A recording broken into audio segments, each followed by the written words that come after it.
नमस्कार विद्यार्थी मित्रांनो, मी निहाल कोरे इग्नाइट अकॅडमीच्या यूट्यूब चॅनलवर मी तुमचं स्वागत करतोय. सिलेबस डिकोडिंग सिरीज आपण बघत आहोत. त्या अनुषंगानं आपण मेडिएवल हिस्ट्री आणि मॉडर्न हिस्ट्रीचा काही भाग कंप्लीट केलेला आहे. मॉडर्न हिस्ट्रीचा पुढचा पार्ट आजच्या सेशनमध्ये आपण बघणार आहोत. कशा पद्धतीने सिलेबस डिकोड करता येईल आणि सिलेबस डिकोड म्हणजे फक्त आपण सिलेबसचे पॉईंट नाही बघत आहोत, तर डिटेल सिलेबस काय आहे, त्याच्यामध्ये हिडन फॅक्ट्स काय येतात, त्याच्यावर आधारित क्वेश्चन कशा पद्धतीने येऊ शकतात, संदर्भ आपण कसे चालले पाहिजेत आणि त्या अनुषंगाने मग पुढची रायटिंग प्रॅक्टिस कशी केली पाहिजे याच्या संदर्भात आपण डिटेल चर्चा करत आहोत. सुरू करूयात आजच्या सेशनला. आपण याच्यामध्ये स्वातंत्र्य चळवळीचं आपण बघणार आहोत. स्वातंत्र्य चळवळ आणि त्याचं काय आपल्याला सोर्सेस वगैरे आहेत ते आपण चर्चा करणार आहोत.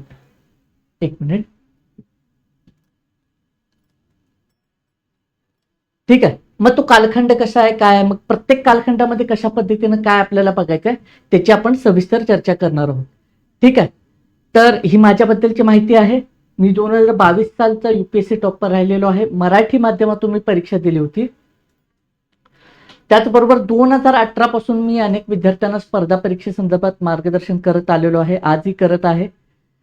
न्यूरो लिंग्विस्टिक प्रोग्रॅमिंग याच्यामध्ये माझी मास्टरी आहे, ते माझं पॅशन आहे. ते मी NLP कोच म्हणून काम करतो, माइंड कोच आणि लाईफ कोच म्हणून सुद्धा मी काम करतो आणि महत्त्वाचं म्हणजे मेमरी ट्रेनर म्हणून सुद्धा मी काम करतो. माझं पॅशन आहे. चला सुरू करूयात आजच्या सेशनमधला. जसं की आपण बघितलं की काय आहे नेमस्त कालखंड, मवाळ कालखंड हा सिलेबसचा महत्त्वाचा पॉईंट आहे. आता याच्यामध्ये इन डिटेल काय बघावं लागेल आपल्याला, तर राष्ट्रीय काँग्रेसची स्थापना झालेली. त्या स्थापनेमध्ये स्थापनेची पार्श्वभूमी काय होती, काँग्रेस स्थापनेची गरज ब्रिटिशांना पण का वाटत होती, लक्षात येते का?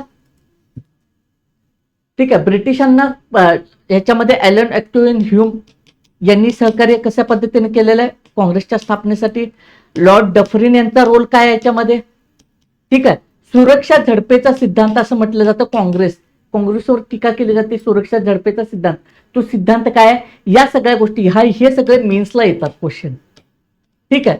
तर त्या अनुषंगाने हे सगळं आपल्याला बघायचं आहे. मग त्याच्यामध्ये आपल्याला बघा, राष्ट्रीय काँग्रेसची स्थापना वमिशचंद्र Banerjee, lord Dufferin, Allan Octavian Hume.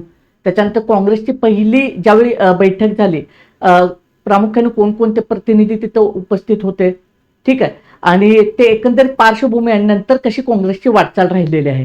तो कालखंड सुरुवातीचा जो आहे तो मवाळ किंवा नेमस्त कालखंड आपण म्हणतो. तो साधारणतः 1885 ते 1905. मग त्या अनुषंगाने ह्या सगळ्या म्हणजे त्याच्यामध्ये त्या दरम्यानच्या काळात राजकीय घडामोडी कशा पद्धतीने घडलेल्या आहेत, ब्रिटिशांचं धोरण कसे राहिलेलं आहे या कालखंडामध्ये, ह्या सगळ्या गोष्टी आपण बघायच्या आहे. ठीक आहे. नंतरच्या स्वातंत्र्य चळवळीला हा कालखंड कसा पूरक ठरतो, कसा प्रेरणादायी ठरतो, म्हणजे नेमस्त कालखंड. नेमस्तांचं काम जे आहे ते कसं पुढच्या स्वातंत्र्य चळवळीस दिशा देतं, किंवा नेमस्थांनी जरी त्यांची कामाची पद्धत शांत मार्गाने, सनदशीर मार्गाने जरी असली तरी ते टप्प्याटप्प्याने सुधारणांवर त्यांचा भर कशा पद्धतीने होता आणि त्या आधारावर त्यांनी ब्रिटिशांकडून कशा भारतीयांच्या साठी काही कामं करून घेतले, ह्या सगळ्या गोष्टी आपल्याला ह्या कालखंडामध्ये अभ्यासायच्या आहेत. तर याच्यामध्ये प्रमुख विचारसरणी आणि नेते आपल्याला बघायचे. दादाबाई नौरोजींचं कॉन्ट्रीब्युशन आपल्याला खूप महत्वाचं आहे. फिरोज शाह मेहता आहेत, गोपाळकृष्ण गोखले, न्यायमूर्ती रानडे. विशेष भर ज्यावेळी महाराष्ट्राचा विशेष संदर्भ आपण म्हणतो ना, तर तो फक्त महाराष्ट्राचा इतिहास नाही बघायचा, महाराष्ट्रातले कुठले नेते कार्यरत होते, त्यांचं कॉन्ट्रीब्युशन ओव्हरऑल नॅशनल मुवमेंटमध्ये कशा पद्धतीनं राहिलेलं आहे ते सुद्धा आपण बघायचं. ठीक आहे. ह्यांची भाषणं खूप गाजलेली आहेत. तर त्या भाषणांच्या आधारावर त्यांनी ब्रिटिशांचे कसे वाभाडे काढलेले आहेत, लोकजागरूकतेचं कशा पद्धतीने काम केलेलं आहे, लोकांमध्ये राष्ट्रीयतेची भावना घडवून आणण्यामध्ये कसं नेमस्तांचं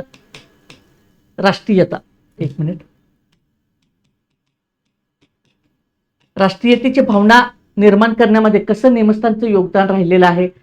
त्याचबरोबर राजकीय जागरूकता हे प्रमुख काम नेमस्तांचं राहिलेलं आहे. ब्रिटिशांच्या पॉलिसीज बद्दल लोकांना अवेअर करणं हे खूप मोठं योगदान राहिलं आहे. जसे की दादाबाई नौरोजींनी ब्रिटिशांचं आर्थिक धोरण कसं भारताला लुटत आहे त्याची मीमांसा केली होती. ड्रेन ऑफ वेल्थ थिअरी त्यांनी मांडली होती, आर्थिक निसारणाचा सिद्धांत. ठीक आहे. सुरेंद्रनाथ बॅनर्जींचं कॉन्ट्रीब्युशन आहे. मग आता सुरुवातीची कार्यपद्धती कशी होती ती समजून घ्यायची आहे याच्यामध्ये आपल्याला ह्या सिलेबसमध्ये डिटेल. मग मीन्सला क्वेश्चन येतो की निमस्तांच्या कालखंडावर चर्चा करा. एक आपण मीन्सचा क्वेश्चन सुद्धा डिस्कस केलेला आहे, याच्यावर आधारित होता निमस्त कालखंड आणि त्यांचं कॉन्ट्रीब्युशन कशा पद्धतीने राहिलेलं आहे. मग ती ज्यावेळी चर्चा करा किंवा क्रिटिकली इव्हॅल्युएट करा किंवा डिस्कस करा, अशा पद्धतीचा क्वेश्चन येतो, त्यावेळी हे सगळी त्यांची कामगिरी आपल्याला माहिती पाहिजे. त्या अनुषंगाने हे वाचायचं. अर्ज विनंत्या करणे, ब्रिटिशांना वेगवेगळ्या पातळीवर अर्ज देणे, विनंत्या करायचे की आम्हाला ह्या मागण्या आहेत आमच्या मान्य केल्याच्या वेळात. त्यांचे शिष्टमंडळ जाऊन ब्रिटिश अधिकाऱ्यांना, हायर ऑफिशियल्सला जाऊन भेटायचं आणि त्याच्यानंतर मागणी आहे. म्हणजे सनदशीर मार्गाने त्यांनी मागण्या मागायला सुरुवात केलेली आहे. आणि टप्प्याटप्प्याने सुधारणांची मागणी होते निमस्तांची, की कौन्सिल्स ऍक्टमध्ये सुधारणा करा, भारतीयांना प्रतिनिधित्व द्या. ठीक आहे, मग त्या सुधारणा कशा पद्धतीने दिल्या गेल्या, ब्रिटिश आता हे सगळं मागण्या चालू आहेत. ह्यांना ब्रिटिशांची रिॲक्शन कशी आहे किंवा ब्रिटिशांचं प्रत्युत्तर कसं आहे, कायद्याच्या पातळीवर असेल किंवा प्रशासनाच्या पातळीवर ब्रिटिश कशा पद्धतीने रिॲक्ट झालेला आहे. मी सांगितलं की ऍक्शन आणि रिॲक्शन ह्या दोन पातळीवर समजून घेतलं की तुम्हाला हिस्ट्री खूप चांगल्या पद्धतीने समजत जाईल. मग ब्रिटिशांचं प्रत्युत्तर किंवा ब्रिटिशांचा प्रतिसाद म्हणू आपण, प्रत्युत्तर म्हणण्यापेक्षा प्रतिसाद कसा राहिलेला आहे, किंवा दुसऱ्या पातळीवर असं की ब्रिटिशांनी एखादी पॉलिसी आणली आणि त्यांना प्रतिसाद निमस्तांचा कसा राहिलेला आहे, या आधारावर समजून घ्यायचं आहे. आणि एकंदर राष्ट्र निर्मितीच्या प्रक्रियेमध्ये, लोकजागृतीच्या प्रक्रियेमध्ये निमस्तांचं योगदान कशा पद्धतीने राहिलेलं आहे हे आपल्याला प्रामुख्याने ह्या कालखंडामध्ये समजून घ्यायचं आहे. की अर्ली काँग्रेस कशी होती, थोडक्यामध्ये काँग्रेसची स्थापना झाली आणि तिथून मग अर्ली काँग्रेसचा कालखंड कसा राहिलेला आहे, जहालवादाचा उगम होईपर्यंत निमस्तांचं कालखंड कसं होतं, की जरी जहालवादाने नंतर खूप चांगल्या पद्धतीने काम केलं असलं, तिची प्रेरणा निमस्तान, त्याचा बेस जो आहे तो निमस्तांचा कालखंड आहे, हे आपल्याला विसरून चालणार नाही. त्या अनुषंगाने, मीन्सच्या अनुषंगाने आपल्याला ही तयारी करायची, प्री अपसूक होऊन जाईल. याच्यासाठी परत मी सांगतो, रिकमेंड करतो, एकदम वेगळाच सोर्स वाटेल कारण बऱ्याच टॉपर्स तुम्हाला वेगळा सोर्स रिकमेंड करतील, बट मी तुम्हाला सांगतो की YCMOE पुस्तकं एकच आहे पुस्तक मॉडर्न हिस्ट्रीसाठी, ते तुम्हाला नेटवर फ्री ऑफ द कॉस्ट मिळेल. याच्यामध्ये अनालिटिक खूप, नेमस्त कालखंड, जहाल कालखंड, जे काही ना अनालिसिस खूप चांगल्या पद्धतीने दिलेलं आहे, त्यातून तुम्ही रेफर करा, तुम्हाला हे सगळे डाऊट्स क्लिअर होतील. आणि ती जी लँग्वेज आहे मीन्सला आन्सर लिहायची ती तुम्हाला त्याच्यातून मिळत जाईल. ठीक आहे, बाकीचे आपले सोर्सेस आहेत, बिपिनचंद्र आहे, त्याचबरोबर स्पेक्ट्रम आहे, जे आपण मॉडर्न हिस्ट्रीला पण सर्वसाधारणपणे करतो, पण जरा मीन्सच्या अनुषंगाने जर विचार केला तर हा सोर्स मी रिकमेंड करतो. पुढे काय आहेत बघूया. मवाळ युगाचे महत्वाचे योगदान आणि मागण्या, मी जसं की सांगितलं की राजकीय आणि प्रशासकीय ह्याच्यामध्ये त्यांनी कशा पद्धतीने मागण्या केलेल्या, ते कायदेमंडळात भारतीय सदस्यांचा सहभाग वाढवावा, अशा टप्प्याटप्प्याने सुधारणांवर त्यांनी भर दिलेला आहे. उच्च पदांवर, ठीक आहे, सैन्याच्या असेल किंवा प्रशासकीय पदावर असेल तर भारतीयांची नेमणूक केली जावी, लष्करी खर्च कमी करावा आणि मिठावरील कर रद्द करावा, अशा प्रमुख मागण्या त्यांनी सुरुवातीच्या कालखंडामध्ये केलेल्या दिसून येतात. मग हे काम कसं महत्वाचं ठरलं लोकांच्या मध्ये मास अवेकनिंगसाठी, ते त्या अनुषंगाने बघायचं आहे. आर्थिक बाबतीमध्ये जसं की मी मग सांगितलं की ड्रेन ऑफ वेल्थ, आर्थिक निस्सारणाचा सिद्धांत, तो दादाभाई नौरोजींनी मांडला आणि ब्रिटिशांच्या इकॉनॉमिक पॉलिसीजवर त्यांनी जे काय ताशेरे ओढलेले आहेत ते याच्यातून आपल्याला समजून येतो. शैक्षणिक आणि इतर ह्याच्यामध्ये काय आहे, तर ICS ची परीक्षा ती सुरुवातीला लंडनला व्हायची, ती भारतात घेण्यासाठी त्यांनी मागणी केलेली दिसून येते.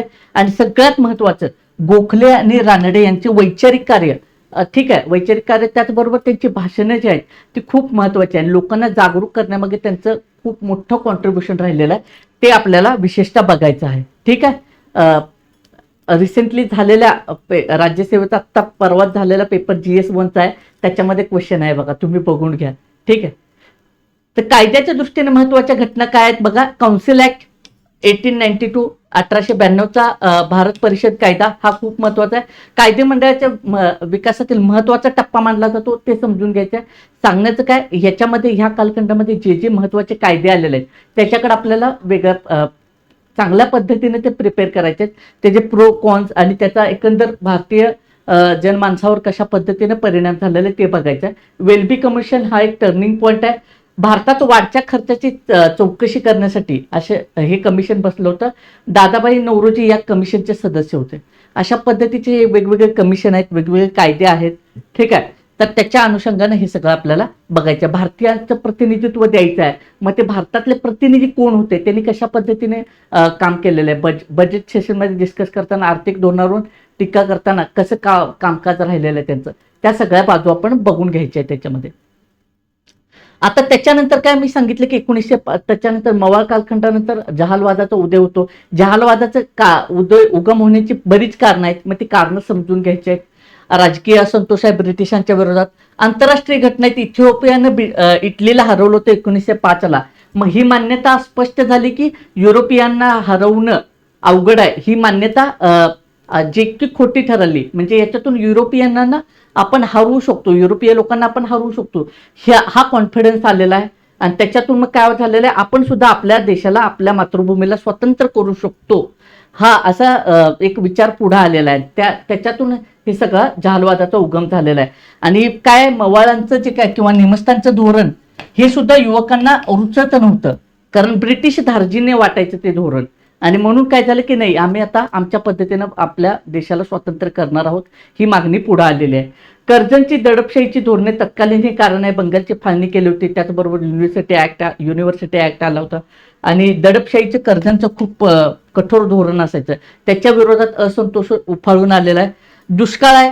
1896 ते 97 मध्ये दुष्काळाने प्लेगनं लोकांचं जीणं हराम करून टाकलं. त्या दरम्यानच रँडची हत्या होते आणि तिथून एक टर्निंग पॉइंट मिळतोय. तिथून टर्निंग पॉइंट मिळतो आणि एक असंतोष जो आहे तो ब्रिटिशांच्या विरोधातला तो पीकवर जातो. आणि मग काय होतं की जहालवादाला पोषक वातावरण व्हायला सुरू होतं. आणि 1905 मध्ये विचारधारा जी आहे ती शिफ्ट होते भारतीय स्वातंत्र्याचा. युवक जो आहे तो निमस्तांची विचारधारा नाकारतो आणि जहालवादाकडे वळला जातो. मग हा कालखंड प्रामुख्याने कधी आहे, 1920 पर्यंत. 1920 नंतर जे आपण बघतो की ब्रॉडली आपण गांधीयन इरा स्टार्ट होतो, गांधी युग स्टार्ट होतो. भारतीय स्वातंत्र्य लढ्याचा एक महत्वाचा प्रवाह सुरू होतो. ठीक आहे, तिथं आहे. मग इथंपर्यंत आहे तो जहालवादाचा प्राबल्य राहिलेला आहे. मग आता सेम नेमस्तांचं काल कॉन्ट्रीब्युशन, तसंच जहाल जे विचारलं नाही त्यांचं ते जे नेते आहेत त्यांचं कॉन्ट्रीब्युशन काय राहिलेलं आहे, सुधारणांमध्ये, लोकजागरूकतेमध्ये कशा पद्धतीने ते प्रोग्राम त्यांनी राबवलं स्वातंत्र्यासाठी, ते आपल्याला समजून घ्यायचे. प्रमुख काय ते उदाहरणार्थ लक्षात येईल. जहाल कालखंडातले प्रमुख नेते आपण लाल बाल पाल आपण म्हणून ओळखतो. लोकमान्य टिळक, लाला लजपतराय आणि बिपिनचंद्र पाल, त्याचबरोबर अरविंद घोष नंतर स्पिरिच्युअलिटीकडे वळालेले आहेत. ठीक आहे, तर ह्यांचं कॉन्ट्रीब्युशन काय राहिलेलं आहे, मातृभूमीसाठी यांनी विशेष हे दिलेलं आहे. मातृभूमीचं प्रेम त्यांनी वेगवेगळ्या माध्यमातून स्पष्ट केलेलं आहे. ठीक आहे, तर हे जे आहे म्हणजे इथून एक वेगळ्या पद्धतीने एक अटॅचमेंट सुरू होते भारतीय स्वातंत्र्य लढ्याला. मग ते कशा पद्धतीला मास अवेकनिंग करतात, कशा पद्धतीने कृती कार्यक्रम देत आहेत जहाल लीडर्स, ते आपल्याला समजून घ्यायचं आहे. ते कृती कार्यक्रमामध्ये महत्वाचं आहे तर चतुसूत्री कार्यक्रम आहे. असे वेगवेगळे प्रोग्राम्स आहेत, त्याच्या आधारावर त्यांनी स्वातंत्र्य लढा अधिक बळकट करण्याचं काम केलेलं आहे. मग याच्यामध्ये काय आहे, जहाल युगामध्ये ठीक आहे स्वराज्य आहे, स्वदेशी बहिष्कार आणि राष्ट्रीय शिक्षण याच्यावर भर दिलेला आहे. लक्षात येते का? ठीक आहे, मग याच्यामध्ये परत अॅनी बेझंट यांचं आगमन आहे. अशा वेगवेगळ्या लोकांचं काम राहिलेलं आहे. मग स्वराज्य ही संकल्पना काय, इथून स्वराज्यासाठी काम करायचं आहे. मग स्वदेशीचा आग्रह करायचा आहे. बहिष्कार, परकीय मालावर बहिष्कार टाकायचा आणि राष्ट्रीय शिक्षण, वेगवेगळ्या राष्ट्रीय शिक्षण उभारणी, म्हणजे आता आपल्याला लॉंग टर्म घेऊन जायचं, राष्ट्र निर्माण करायचं आहे. त्या अनुषंगाने काय करायचं की आपल्याला आता राष्ट्रीय शिक्षणावर भर द्यायचा आहे. आपल्या मातीमध्ये आपल्या स्वतःच्या शिक्षण संस्था उभे करायचे, आपल्या संस्कृती, आपल्या विचार प्रवाहाचं शिक्षण देणारं शिक्षण उभं करायचं, अशी लोकभावना प्रबळ व्हायला सुरुवात झालेली आहे. अशा पद्धतीने ह्या सगळ्या गोष्टी आपल्याला बघून घ्यायच्या आहेत. आणखी बाकीचे लीडर्स त्यांचं काय कॉन्ट्रीब्युशन राहिलेलं, कुठल्या संघटना अस्तित्वात आल्या त्यांचं काय कॉन्ट्रीब्युशन राहिलेलं आहे, ह्या सर्व गोष्टी आपल्याला इन डिटेल बघायचं आहे. ठीक आहे, हा जो पर्टिक्युलर पार्ट आहे मी आता डिस्कस केला तो जहालवादाचा रायझिंग होणं आणि त्यांचा चतुसूत्री कार्यक्रम. ठीक आहे, तर हा मीन्सच्या दृष्टिकोनातून खूप महत्वाचा आहे. ठीक आहे, इथून मग वंदे मातरम आणि ह्या सगळ्या अशा काव्यांचा कशा पद्धतीनं रोल राहिलेला आहे. ठीक आहे, त्याच्यानंतर पुढचा एक मुद्दा आहे बघा, वंगभंग चळवळ आहे. याच्यामध्ये मग वंदे मातरम आणि ह्या सगळ्या गोष्टी, राखी पौर्णिमेचं एक म्हणजे कशा पद्धतीने तो हे झालेला आहे, म्हणजे राखी बांधायचे आणि एकमेकाला सपोर्ट करायचे. मास अपलिफ्टिंगचे कसे वेगवेगळे प्रकार वापरले गेलेले आहेत, त्याच्यातून लोकांच्या मध्ये जागरूकता आणि एकी घडवून आणण्याचं काम कशा पद्धतीनं झालेलं आहे. तर ते इथून आपल्याला बघायचं. वंगभंग चळवळ आहे, त्याच्यानंतर सुरत स्प्लिट झालेलं आहे आणि मंडालेची शिक्षा लोकमान्य टिळकांना झालेली आहे. मग हे कशा पद्धतीने त्यांचं काम राहिलेलं आहे हे सगळं आपल्याला इथं बघायचं आहे. ठीक आहे. मग आता जहाल चळवळीचं महत्व काय आहे? मी जसं की सांगितलं की नेमस्थानचा रोल आपण बघितला आणि त्याचं महत्व काय. सेम तसं पुढील चळवळीस कशा पद्धतीने दिशा दिलेल्या आहे जहालवादाने, युवकांना कशा पद्धतीनं जे काय आहे ते प्रेरणा दिलेली आहे किंवा प्रेरित केलेलं आहे स्वातंत्र्य लढ्यात सहभाग घेण्यासाठी, या सगळ्या गोष्टी आपल्याला याच्यामध्ये बघायच्या आहेत. ठीक आहे. मग आता नेक्स्ट येतो त्याच्यानंतरचा कालखंड आहे की साधारण गांधी युग 1917 ते 1947 हा ब्रॉड आहे. आता याच्यामध्ये काय आहे, इथं हाही स्लाइड संपली की म्हणजे आपलं मॉडर्न हिस्ट्री संपल्याचं नाही. हिस्ट्रीमध्ये काय माहिती आहे का, एक आहे एक टाइमलाईन आपण मानू की साधारण आपण समजू की 1917 ते 1947 असा कालखंड झालाय. मग एखादी चळवळ किंवा वेगवेगळ्या चळवळ चालू आहे, सेम टाइमलाईनवर अनेक वेगवेगळ्या गोष्टी पॅरलली घडत आहेत, त्या सुद्धा आपण साईडलाईन बघायच्या. त्याची चर्चा आपण पुढच्या लेक्चरमध्ये करूया. बट ब्रॉडली गांधी युगामध्ये काय काय आपल्याला वाचायचं आहे, सिलेबसमध्ये काय काय इन्क्लूड आहे, क्वेश्चन काय कुठल्या इम्पॉर्टंट पार्ट्सवर येऊ शकतात ते आपण बघायचं आहे. ब्रॉडली आपण बघितले की महात्मा गांधीजींचं आगमन भारतामध्ये कधी झालेलं आहे आणि तिथून मग त्यांनी सुरुवातीचे जे त्यांचे 3 महत्वाचे सत्याग्रह राहिलेले आहेत, चंपारण सत्याग्रह, खेडा सत्याग्रह आणि अहमदाबादचा गिरणी कामगार लढा. ठीक आहे. हे कशा पद्धतीने त्यांनी हँडल केलेलं, सुरुवातीला त्यांनी लोकांची हे कशा पद्धतीने मनोबल वाढवण्याचा आंदोलनात्मक मार्गातून कशा पद्धतीने प्रयत्न केलेला आहे. मग त्यांची ते अहिंसावादाचा जे काय विचार आहे तो कशा पद्धतीने ते घेऊन येतात, लोकांच्या मध्ये रुजवतायत, मास कशा पद्धतीने अपलिफ्ट करतात, तळागाळातील लोक सुद्धा गांधीयन मुवमेंटला येऊन का जोडली जातात, तर ती सगळ्या गोष्टी आपल्याला इथं बघायच्या आहेत. पुढे आहे असहकार चळवळ, म्हणजे त्याच्यातले महत्वाचे टप्पे. आता मोठ्या राष्ट्रीय चळवळी आहेत त्याच्यामधला ही महत्वाची चळवळ मानली जाते. 1920 ते 22 मध्ये असहकार आंदोलनाने मोठं व्याप्ती गाठलेली आहे. ह्याची पार्श्वभूमी काय आहे, रौलट हा काळा कायदा आलेला होता आणि त्याच्या इथं जालियनवाला बाग हत्याकांड घडलेला आहे. उद्दिष्ट काय आहे, उद्दिष्ट ह्याचं स्वराज्य प्राप्ती आहे, इथून आपलं स्वराज्य प्राप्त करायचं आहे. अशी व्याप्ती असहकार आंदोलन, आम्ही कुठल्याही प्रकारचं सहकार्य करणार नाही ब्रिटिशांना, हे धोरण ह्या आंदोलनानं घेतलेलं आहे. ठीक आहे. मग याच्या सगळ्या बाजू आपल्याला बघून घ्यायच्या आहेत, कशा पद्धतीने आंदोलनाची व्याप्ती कशी राहिलेली आहे, आंदोलन स्थगित का करण्यात आलं एका कालखंडानंतर. ठीक आहे. लोकांचं मनोबल कशा पद्धतीने वाढलं होतं, ह्या आंदोलनामध्ये लोकांचा सहभाग कशा पद्धतीने राहिलेला आहे, ही मोठी आंदोलनं आहेत खूप. ठीक आहे. तर हे बघायचं आपल्याला. सेकंड आहे सविनय कायदेभंग, आम्ही कायदा भंग करणार आहे. लोकांचा मोरल किती याच्यामध्ये अपलिफ्ट करण्यात आलेला आहे, मोरॅलिटी ह्याच्यामध्ये लोकांची खूप अपलिफ्ट झालेलं आहे, मनोधैर्य खूप वाढलेलं आहे लोकांचं आता की सविनय आम्ही शांततेच्या मार्गाने कायदा भंग करणार आहोत. त्याच्यामध्ये प्रामुख्याने काय निवडलंय बघा, टॅक्टिक्स बघा आंदोलनाची. मिठाचा सत्याग्रह का निवडला असेल तर लोक कॉमन मॅन जोडला जाईल. लक्षात येते महिला विशेषतः याच्यामध्ये सहभाग होता ब्रिटिशांचं. तुम्ही दे गांधी मूव्ही बघा, दे गांधी मूव्ही. तर ठीक आहे. तर हा युट्यूबला सुद्धा आहे, तुम्ही नक्की बघा. ह्याच्यातून बऱ्यापैकी हा पार्ट तुमचा सगळ्यात कव्हर होऊन जाईल. ठीक आहे. गांधी निराचा जो काय आहे त्या पद्धतीनं. ठीक आहे. तर हे मोरल अपलिफ्ट झालेल्या लोकांचं मिठाचा सत्याग्रह, ऐतिहासिक दांडी यात्रा. ठीक आहे. मग कुणाकुणाचा सहभाग होता, मग धारासनामध्ये कशा पद्धतीने सत्याग्रह झाला, वेगवेगळ्या ठिकाणी कशा पद्धतीने लोकांनी कॉन्ट्रीब्युशन केलेलं आहे, प्रादेशिक पातळीवर कसं लोकांचं ह्या चळवळीशी जोडले गेलेले आहेत, ह्या सगळ्या गोष्टी इथं बघायच्या. ब्रिटिशांचे अन्यायी आणि जुलमी कायदे जे आहेत ते शांततेच्या मार्गाने मोडायचे आहेत. अशा पद्धतीनं हे आंदोलन जे आहे ते व्याप्ती वाढवत आहेत. तर त्या अनुषंगाने ह्याचं बघायचं. हा सगळा मीन्सला तुम्हाला खूप डीप समजून घ्यावं लागेल. मीन्सच्या अनुषंगाने ह्या सगळ्या गोष्टी बघून घ्यायच्या आहेत. तिसरं आहे छोडो भारत. हिथं खूप आहे की करो आणि मरो, करो या मरो ही घोषणा करण्यात आली. म्हणजे एकदम व्यापक, करो या मरो म्हणजे किती त्यागाची भावना लोकांच्या मध्ये, म्हणजे टप्प्याटप्प्याने आपण किती हे जे आहे ते म्हणजे लोकांच्या मध्ये किती प्रेरणा वाढवलेली आहे बघा वेगवेगळ्या आंदोलनाच्या माध्यमातून. आता शेवटी या मोडला आलो की करा किंवा मरा, देशासाठी देशव्यापी जन आंदोलन आहे. आता ह्या आंदोलनाचं महत्व काय झालेलं आहे बघा, सर्व थरातून लोक याच्यात जोडले गेलेले आहेत की करो या मरो. आता आम्ही स्वातंत्र्य मिळवू किंवा मरू, ही जी व्यापक स्वतःमध्ये बलिदानाची भावना निर्माण ह्या आंदोलनाने केलेले, ह्या अनुषंगाने ह्याचं बघायचं आहे. याचा रोल काय राहिलेला आहे, कुठल्या ह्याच्यामध्ये ह्याची व्याप्ती जास्त राहिलेली आहे, ह्या सगळ्या गोष्टी. ह्या आंदोलनाचं वैशिष्ट्य काय तर सर्व थरातील लोक या आंदोलनाशी जोडले गेलेले आहेत. अशा पद्धतीने ही जी काही महत्वाची 3 आंदोलनं सांगितले तर ते बघायचे. आता पॅरलली ते आंदोलन चालू असताना वेगवेगळ्या ज्या काही चळवळी छोट्या मोठ्या ज्या चालू होत्या त्या सुद्धा आपल्याला बघायच्या आहेत. ठीक आहे, की फक्त ही आंदोलनं बघायची हिस्ट्री आणि ते काय आहे ते आपण नेक्स्ट लेक्चरला कव्हर करूयात.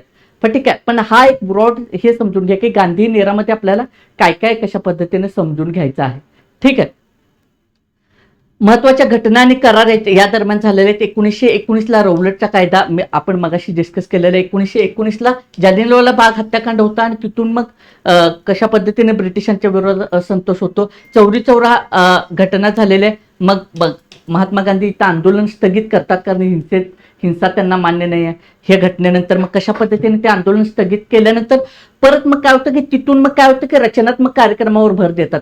खादी, चरखा या सगळ्या गोष्टी, अस्पृश्यता निवारण या सगळ्या गोष्टी आपल्याला समजून घ्यायच्या. रचना म्हणजे मॉब परत आपले जोडून ठेवायचं की परत एक व्यापक लेवलवर राष्ट्र निर्माणाचं काम करायचं आहे. आंदोलन जरी थांबलं असलं तरी राष्ट्र निर्माण आपल्याला करायचं आहे. त्या अनुषंगाने वेगवेगळे रचनात्मक कार्यक्रम कशा पद्धतीने राबवले गेले असेल.